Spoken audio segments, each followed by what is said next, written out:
very interesting how they found the bodies, because we find several groups together, 3 people together, 4 people together.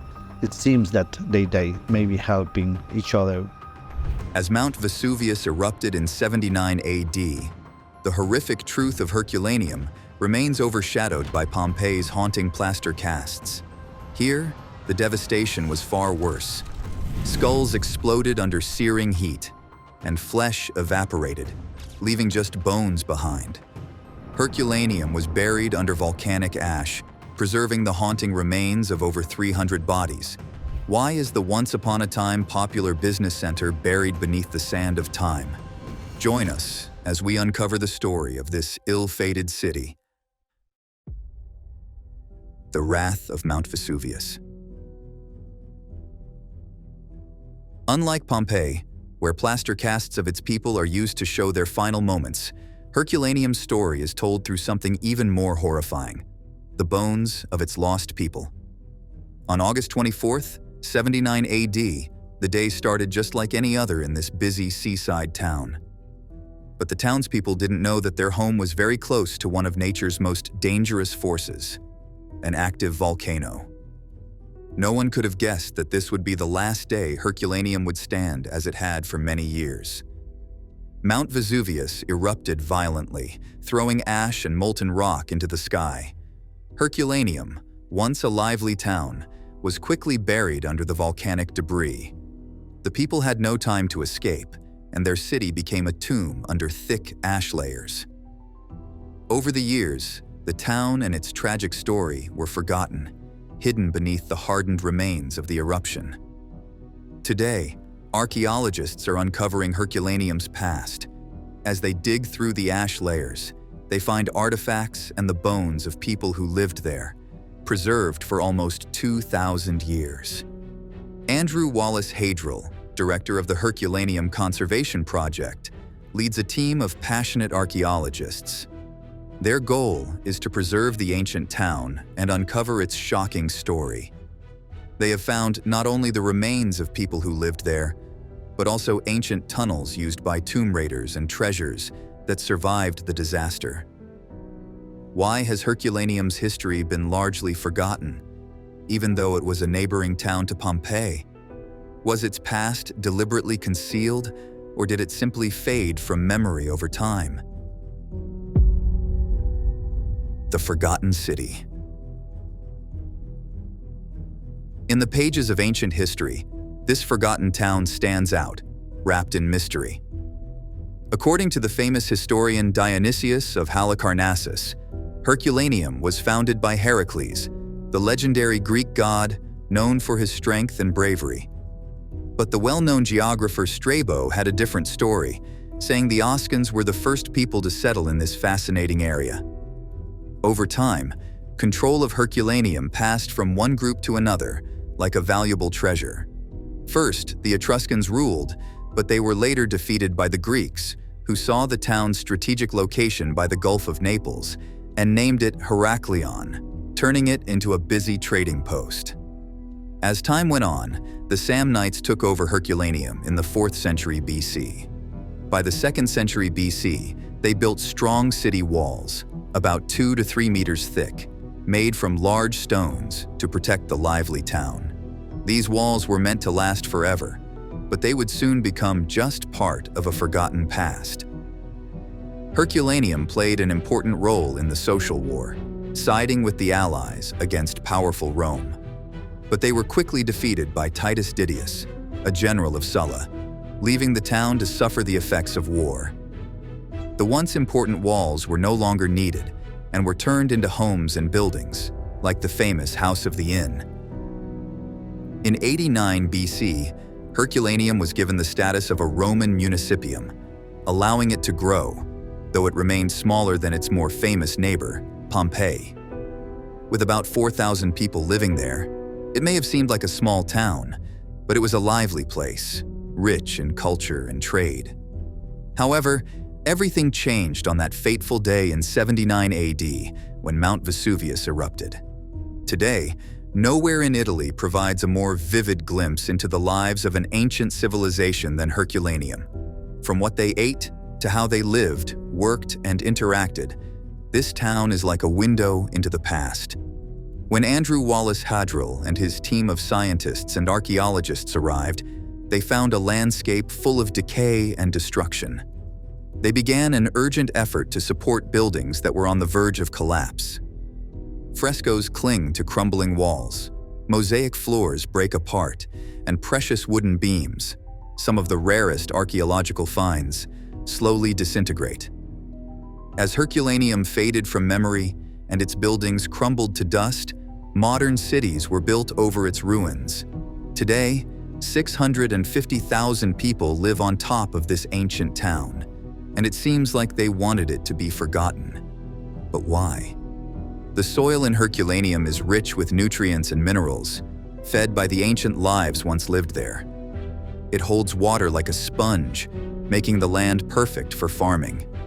Now, miles of green vines and sprawling greenhouses blanket the fertile land, as tens of thousands of people live near the looming volcano, fully aware it could erupt at any moment. The ancient people of Herculaneum had no such warning. What must their final days have been like? The moment of terror.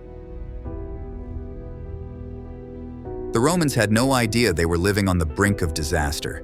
Back then, they didn't know what a volcano was or that Vesuvius had erupted before. To them, it was just a mountain, not a ticking time bomb. Most days, Vesuvius seemed calm, showing no signs of danger. But underground, the earth was not at rest. Magma, molten rock, quietly filled a massive chamber beneath Herculaneum and Pompeii. By 79 AD, the chamber had grown dangerously large, ready to explode. There were signs, but the people didn't recognize them. 17 years earlier, a strong earthquake shook the area, a warning of the eruption to come. But they didn't understand it that way. People thought earthquakes were normal and believed they were caused by Poseidon, the sea god. As magma pushed upward, cracks began forming in the ground. Hot steam and gas started escaping, a warning that something terrible would happen. The pressure kept building until the earth could no longer hold it in. At around 1 o'clock in the afternoon, Vesuvius erupted violently, sending a huge cloud of ash and gas into the sky. The explosion was so massive that people in Pompeii couldn't see beyond it. Millions of tons of volcanic debris shot up into the air. Within minutes, the ash cloud reached 10 miles high. The wind carried it toward Pompeii, and people in Herculaneum watched in fear as the deadly cloud engulfed their neighbors, knowing they would be next. Pumice, light volcanic rocks, began raining down from the sky. It was like watching a huge explosion, terrifying and unstoppable. The most chilling thing for the people of Herculaneum was that they could see it all happening. They saw the massive ash cloud rising, but unlike Pompeii, their sky had not yet turned dark. In Pompeii, daylight quickly disappeared as a thick cloud covered the sky. Pumice stones crashed onto roofs, and panic spread. Some people ran, while others stayed inside, praying the disaster would end. Everywhere, the fear and confusion were clear. Archaeologist Antonio Varoni believes we can even see how two painters in Pompeii reacted. They were working on a fresco when the eruption began. The younger painter had just applied fresh plaster, so fresh that the falling pumice left marks on it. The master painter, standing on a scaffold, lost his balance in the chaos, spilling lime all over his work. It was a tragic, unfinished masterpiece, left behind in the disaster. As seen from the ruins, a baker working next to the painters ran from his shop but locked his animals in their stable. He likely thought he'd return soon, but they were trapped with no way out. By 5 o'clock in the evening, the weight of the pumice caused the rooftops to collapse. After 12 hours of pumice falling, the eruption was far from over. Something even deadlier was coming. In Herculaneum, the people desperately tried to escape, but time was running out. The town did not survive the night. At midnight, the massive ash cloud from Vesuvius collapsed with terrifying force. A pyroclastic flow, an unstoppable wave of molten rock, mud, and poisonous gas, rushed down the mountain at incredible speed, heading straight for Herculaneum. The people had no chance. The superheated gas and ash covered everything, leaving nothing but destruction. When it was over, nothing was left standing. Everything in its path was buried instantly. Over the next few hours, more waves of pyroclastic flows hit Herculaneum, burying the town even deeper. By dawn, cooler flows had reached Pompeii, but Herculaneum was already gone, buried under 70 to 80 feet of volcanic debris, some places as deep as a 4-story building. It took about 12 to 24 hours for the town to be fully entombed, with each wave adding more layers of ash and rock. Even after the initial destruction, more flows filled the town with debris. Although the pyroclastic flows destroyed Herculaneum, they also preserved it in an incredible way. The town was frozen in time, sealed under layers of volcanic material. Today, visitors can walk through the amazingly preserved public baths hidden for centuries. These baths are some of the best preserved Roman sites, smaller than the grand baths in Rome, but in much better condition. In the past, the baths would have been full of life, people washing, swimming, and chatting. Yet, strangely, no bodies were ever found here. Unlike Pompeii, where people panicked and ran, the people of Herculaneum seemed to disappear without a trace, leaving behind the mystery of what really happened in their last, terrifying moments. Tragic end of 300 Herculaneum locals. Only about 20 years ago, a surprising discovery changed what we thought about how the people of Herculaneum died. For a long time, people believed most of the town's residents had escaped, as only a few skeletons had been found. Many assumed that most people got away in time. But when archaeologists dug down to the old shoreline, they made a dramatic discovery. Dozens of bodies were found huddled together in boat sheds, trying to take shelter. These fragile skeletons turned out to be one of the most important archaeological finds of the century, showing the tragic end of the people of Herculaneum. Bioanthropologist Dr. Pier Paolo Petroni studied these remains and discovered clues about their final moments. He found that the skeletons showed signs of extreme heat, causing their bodies to tighten up. He called this thermal-induced contractions, where hands and feet became tightly clenched from the heat affecting their skin. In just a moment, the people were hit by a superheated pyroclastic flow, a deadly wave of gas and ash, moving incredibly fast. This gas cloud, heated to around 400 to 500 degrees Celsius, instantly vaporized their bodies. Their death was quick, leaving no time for fear or suffering. Anyone who hadn't escaped by midnight was caught in this lethal surge. Dr. Petroni explained that pyroclastic flows can have different temperatures. Sometimes cooler flows fill the lungs with ash, suffocating people.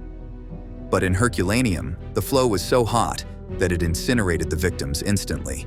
The skeletons showed signs of this extreme heat, with fractures and charred bones. In some cases, the heat was so intense that it caused skulls to explode, leaving behind shattered bones and teeth. Even though the people died instantly, their skeletons were perfectly preserved. The hot ash that covered them acted like a tomb, keeping their bones intact. One of the saddest discoveries was a mother trying to protect her child.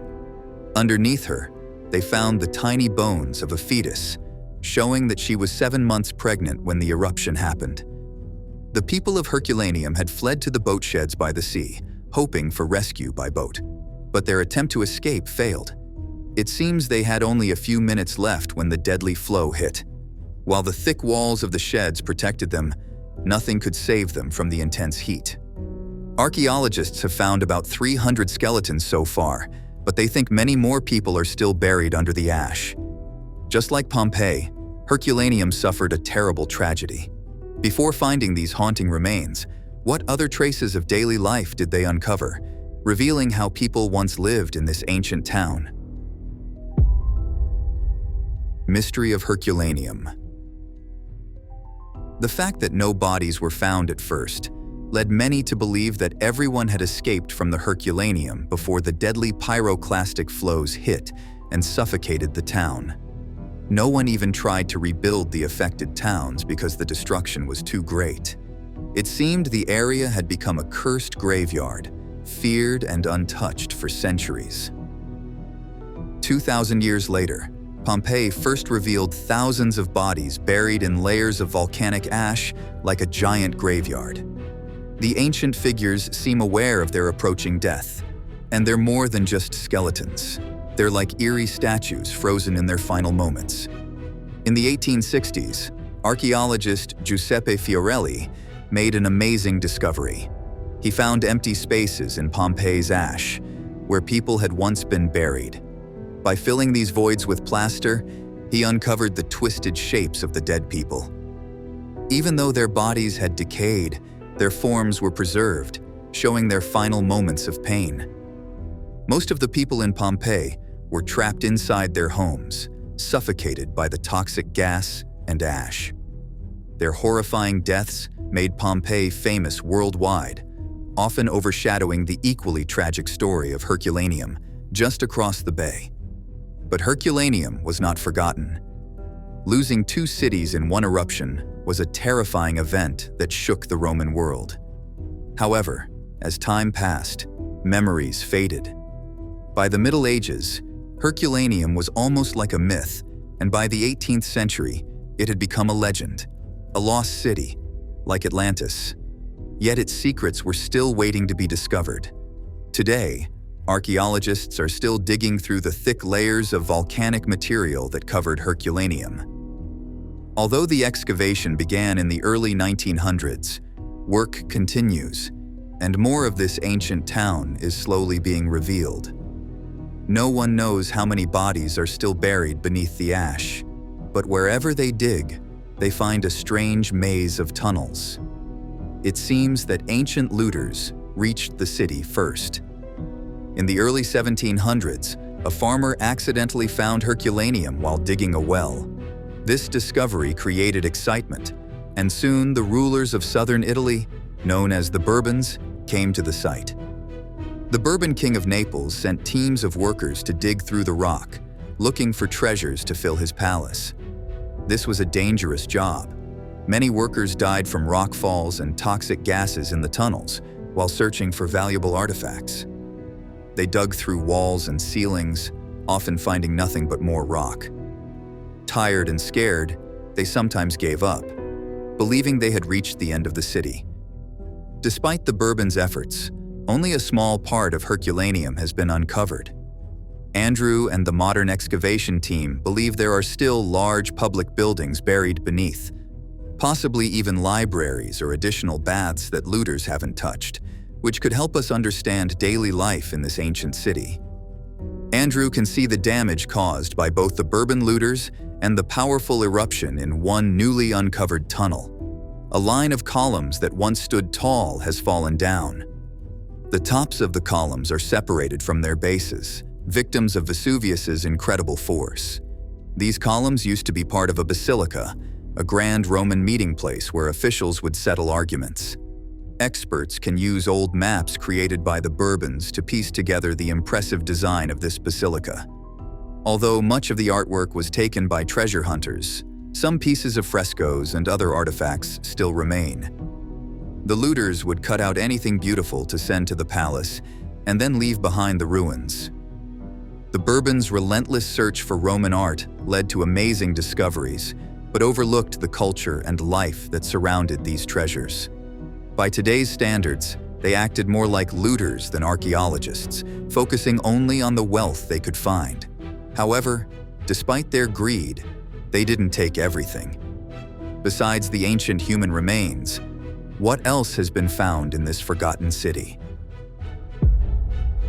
Shocking finds in the once prosperous city.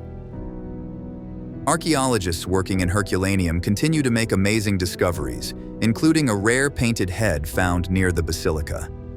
Dr. Monica Castaldi is currently protecting and studying this find.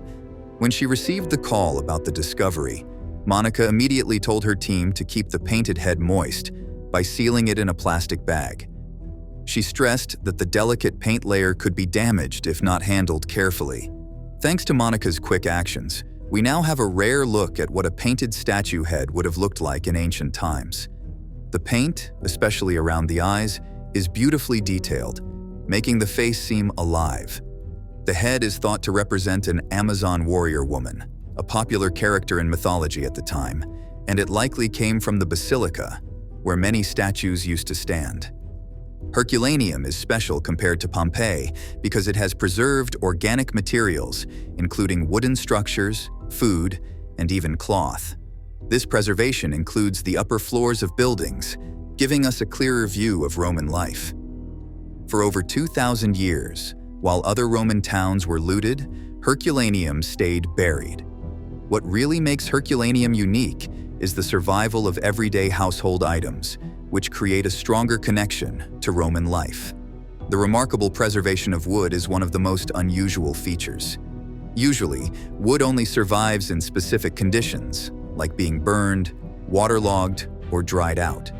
However, in Herculaneum, the intense pyroclastic flows carbonize the wood, leaving behind perfectly preserved staircases, ceilings, shelves, and furniture. Some of the most delicate and fascinating finds are still hidden from public view. In one room, archaeologists found carbonized furniture, including a bed with a beautifully designed wooden frame. The intense heat from the volcanic flow scorched the wood, turning it into carbon while keeping its details intact.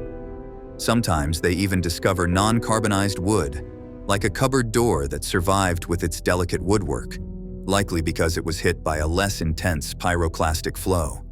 It wasn't just preserved wood. Other organic materials survived too. For instance, archaeologists found a wicker basket, possibly used for fishing, and even a Roman loaf of bread, sliced and marked with the intended consumer's name. The loaf still had the letters A, V, and M, showing how Romans labeled their bread to ensure they received the correct loaf from the bakery. Under the houses, there was an ancient sewer system that also served as a garbage disposal. Professor Mark Robinson uncovered pieces of pots and food waste, giving insights into Roman cooking habits. Interestingly, kitchen toilets were often next to cooking areas, making throwing trash down the toilet shaft easy. Archaeologists also found clues about the last meals of Herculaneum's citizens among the ancient sewer waste: mineralized cherry stones, apple seeds, grape seeds, and peach pits. The water that flowed into these sewers came from a highly advanced Roman aqueduct system. By the time of the disaster, the Aqua Augusta aqueduct, which still stands over modern Naples, supplied water to towns around Vesuvius. Roman engineers were skilled at controlling water pressure and building solid structures to move water across long distances. Although Roman aqueducts are often shown as grand arches, they were mostly built underground, using arches only when crossing valleys or low areas. The sophisticated aqueduct system and the preservation of detailed artifacts in Herculaneum continue to amaze archaeologists. Just how advanced was this ancient city? A civilized society filled with surprising ancient technologies. In Herculaneum, water was carefully managed and shared throughout the Roman towns using a smart system. The water was first cleaned and divided at special water plants on the edges of each town. From there, it split into 3 channels, one for the public baths, another for the private homes of wealthy families, and a third for public fountains that everyone could use. A key part of this system was the dividing tower, built on the town's highest point. This tower helped control the water pressure. If the pressure got too high, the water would be pushed up through pipes to towers at street corners where extra water tanks were located. This clever design reduced the pressure and kept a steady flow, which was then sent to the street fountains through lead pipes.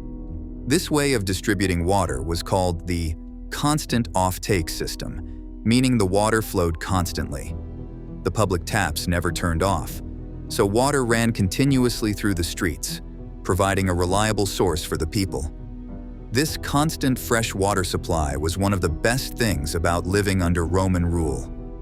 The Romans created an advanced civilization, bringing improvements like this to the towns near Mount Vesuvius. By its final years, Herculaneum was a rich and peaceful place to live. The town had beautiful houses overlooking the Bay of Naples, and the residents enjoyed a comfortable life. The plentiful water added to their quality of life, offering a convenience that wouldn't be fully appreciated again until the 19th century, long after the fall of the Roman Empire. However, this peaceful life came to a sudden and terrifying end in 79 AD. The advanced city, with its clever systems and lovely homes, was destroyed in just a few deadly hours. The haunting lessons from this tragic history have led to a chilling question that has echoed through time. Will Mount Vesuvius erupt again? The horrifying repeat of history. The tragedy of Herculaneum is hard to miss, especially when seeing its skeletal remains. The terrible fate of those who died there tells a grim story of their last moments. Ironically, their destruction led to their preservation. What remains serves as a reminder of their awful end and gives archaeologists a chance to study the past. Through their work in Herculaneum, Andrew and his team learned important lessons about the dangers of living near an active volcano. The disaster that hit Herculaneum shows the constant risk of living close to Mount Vesuvius. This threat is still real today for the millions of people living along the Bay of Naples. Volcanologist Dr. Giuseppe Mastro Lorenzo works with the team to keep a close watch on the mountain for any signs of danger. These warning signs, called precursors, often include small earthquakes that show the volcano might be waking up. Unlike in ancient times, modern technology allows authorities to monitor Vesuvius around the clock. Dr. Giovanni Macedonio, director of the Vesuvian Observatory, explained that hundreds of small quakes happen each year, but most are not serious. However, an increase in these quakes could mean an eruption is coming. Italian authorities believe they will have at least 2 weeks of warning before a major eruption, but Dr. Mastro Lorenzo remains cautious. He warned Vesuvius could go from calm to dangerous in just a few days. The authorities plan to evacuate 600,000 people, which could increase if a larger eruption happens. Current plans are based on the smaller eruption of 1631, not the huge disaster of 79 AD. Geological records show that Vesuvius can produce much more destructive eruptions. 4,000 years ago, a massive eruption destroyed much of the Bay of Naples, where over 6 million people live, most of whom are unprepared for such a disaster. The real danger of Vesuvius is not just the volcano itself, but the many people living nearby. In Naples alone, millions of lives are at risk, and the challenge of quickly evacuating them is a big concern. Despite modern plans, today's residents may be less prepared than the ancient people of Herculaneum. Throughout history, people have built homes near Vesuvius, often forgetting its deadly potential. Eruptions are so rare that generations can pass without one, leading to a false sense of security. Escaping an eruption is the only sure way to survive, but even a well-planned evacuation would be tough. The roads are already crowded on normal days, so it's hard to imagine the chaos during a last-minute escape. One day, Naples and the nearby towns could be buried under volcanic ash and debris, just like Herculaneum was. The lessons from the lost city are too frightening to ignore. Thanks for watching. See you in the next video.